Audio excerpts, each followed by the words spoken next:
next video. So that is the last unit, unit 5, calculus of residues. So already we know that what about singular points. So at that singular points we have to find out residues of the given function. Okay, so it is nothing but analytic function. Already మనము previous units లో find out చేసినాం what about analytic function, what about different types. ఓకేనా, అది integral కావచ్చు, లేదా power series కావచ్చు, లేదా function of complex variable కావచ్చు. సో ప్రతి కాన్సెప్ట్లో అనలిటిక్ డిఫైన్ చేసినాము. So now this is another concept. We have to find out analytic function, that is calculus of residues. So first of all residue, that means the coefficient of 1 by z minus a in the Lorentz series expansion of f of z about the isolated singular point z equal to is called the residue of f of z, and it is denoted by residue of f of z at z equal to a. Okay, z equal to a అనే point singular point అవుతుంది. So ఆ point వద్ద మనము residue find out చేయాలి. So that means we verify analytic function. ఓకేనా, in this case we have to apply the Lorentz series expansion of f of z. The coefficient of 1 by z minus a in the Lorentz series expansion of f of z. ఓకేనా, so అటువంటి పాయింట్స్ను మనము రెసిడ్యూగా find out చేయొచ్చు అనమాట. ఇక్కడ మనకు 2 methods ఉన్నాయి. ఓకేనా, residue find out చేయడంలో మనకు 2 కాన్సెప్ట్స్ ఉన్నాయి. One is an simple pole, okay, another one is an multiple pole. So మనము వాడిచ్చిన ఎఫ్ ఆఫ్ జెడ్ అనే ఫంక్షన్లో మనకు F of Z by Z minus A term ఉంటుంది కదా, ఇక్కడ ఏ అనేది సింగులర్ పాయింట్ అవుతుంది అనమాట. ఈ టోటల్ ఈ ఫంక్షన్ యొక్క మనకు పవరు 1 ఉంది అనుకోండి. సో దాన్ని మనము సింపుల్ పోల్గా ఫైండ్ అవుట్ చేయొచ్చు అటువంటి సింగులర్ పాయింట్ వద్ద. ఒకవేళ దీని యొక్క పవర్ మోర్ దెన్ 1 ఉంది అనుకోండి, మల్టిపుల్ పోల్ అప్లై చేయొచ్చు అనమాట. Okay, what about singular point at that singular points. ఓకేనా, సో మనకి ఇక్కడ definition very very important, residue of simple pole అని. ఓకే, అది చూడండి.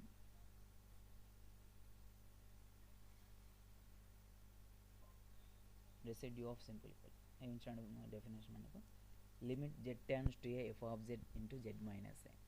సో ఇక్కడ ఏ అనేది సింగులర్ పాయింట్, ఈ జెడ్ మైనస్ ఏ అనేది మనకు సింపుల్ పోల్ అవుతుంది అనమాట. ఎందుకంటే పవర్ మనకు 1 ఉంది, okay, but not more than 1. ఒకవేళ మోర్ దాన్ 1 ఉంది అనుకోండి, మల్టిపుల్ పోల్ అప్లై చేస్తాం. సో ఈ విధంగా ఇక్కడ మనకి సపోజ్ ఈ ఫంక్షన్ చూడండి, దీని యొక్క పవర్ ఎన్ ప్లస్ మనకు 2 ఉంది అనుకోండి, మల్టిపుల్ పోల్ అప్లై చేయాలి. ఎన్ ఈక్వల్ టు 1 ఉంది అనుకోండి పవర్ అనేది, సింపుల్ పోల్ అప్లై చేస్తాం. What about singular point, singular point కూడా మీరు అక్కడ వెరిఫై చేయాలన్నమాట. ఓకే, ఇది simple pole definition. Simple pole మనకు 2 కేసెస్ ఉన్నాయి, బట్ కేస్ 1 మీకు ప్రాబ్లమ్స్లో ఎక్కువ అప్లై చేస్తూ ఉండేది, బట్ నాట్ కేస్ 2. ఓకే, అదేవిధంగా రెసిడ్యూ ఆఫ్ మల్టిపుల్ పోల్. ఓకేనా, మల్టిపుల్ పోల్ డెఫినేషన్ అండి, if F of Z is analytic and has a pole of order m at z equal to, then residue at z equal to is given by f of z equal to limit z tends to a 1 by m minus 1 factorial d power n minus 1 by dz power m minus 1 z minus a whole power m into f of z. So ఇక్కడ m అనేది మనకు దీని ఈ function యొక్క order అనమాట. Order మనకు more than 1 ఉందనుకోండి, ఈ డెఫినేషన్ అప్లై చేస్తాం. ఒకవేళ ఆర్డర్ మనకు 1 ఉందనుకోండి, previous definition. Okay, multiple pole, that is simple pole. Now it is and multiple pole. So ఇది ఫార్ములా అనమాట. కొన్ని ఎగ్జాంపుల్ చూడండి, మీకు అర్థమవుతుంది ప్రాబ్లమ్స్. ఓకేనా,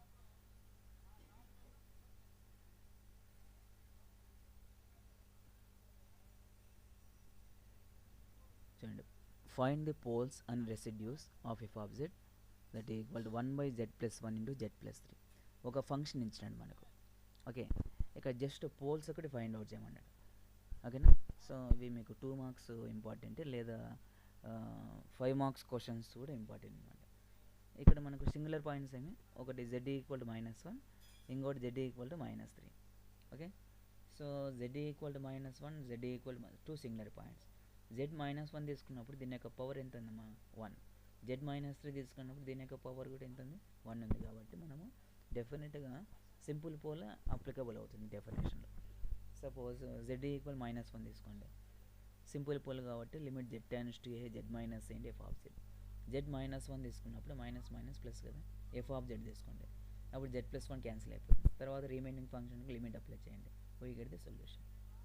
అదేవిధంగా z equal to -3, z equal -3 అన్నప్పుడు కూడా దీని యొక్క పవర్ ఎంత ఉంది మనకు 1.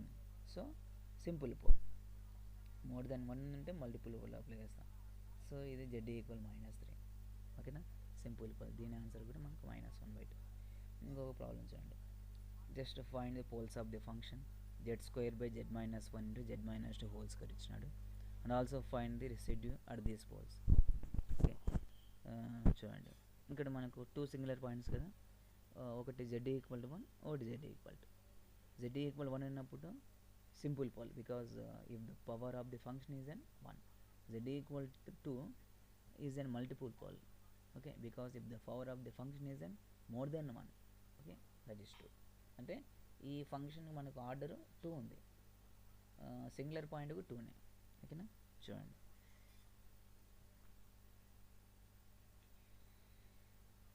Suppose residue of f of z equal to 1, okay, z equal 1 తీసుకున్నాము. z ఈక్వల్ 1 అన్నది ఏమవుతుంది, సింపుల్ పోల్, కాబట్టి సింపుల్ పోల్ డెఫినేషన్ అప్లై చేయండి, ఫైండ్ అవుట్ z సొల్యూషన్.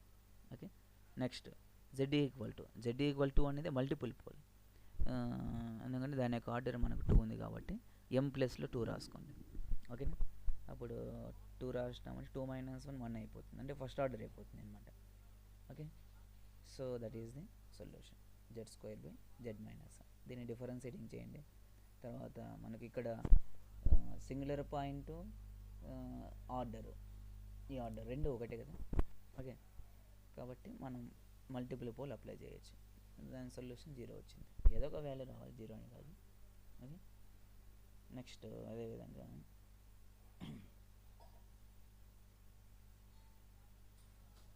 చాలా ప్రాబ్లమ్స్ మీకు ఉన్నాయి మెటీరియల్, ఒకసారి వెరిఫై చేయండి.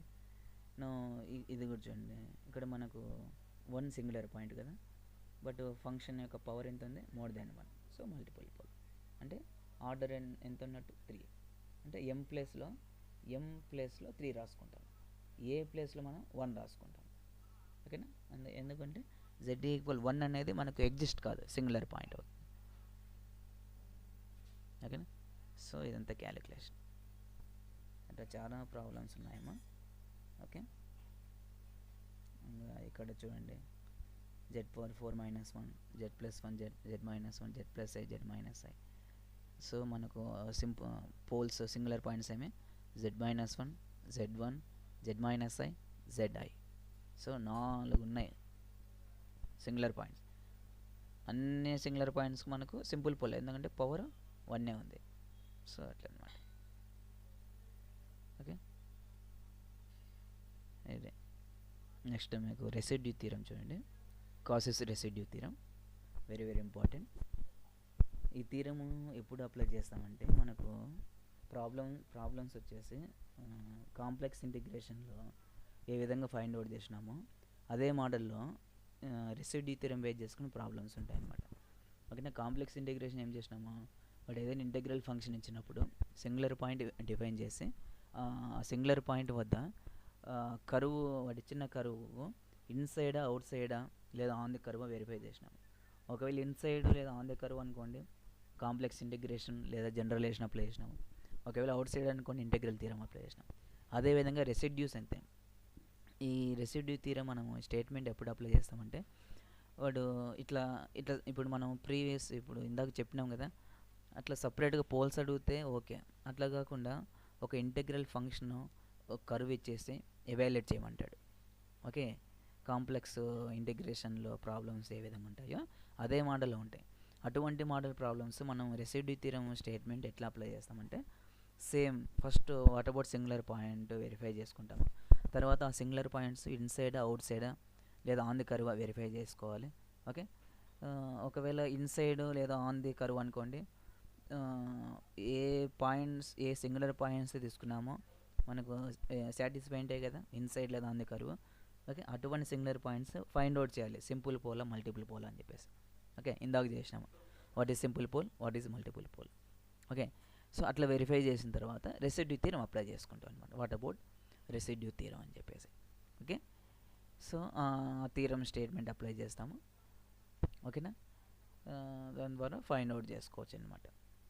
Calculus of residue theorem. Next వీడియోలో మీకు థీరం చెప్తాను. Thank you very much.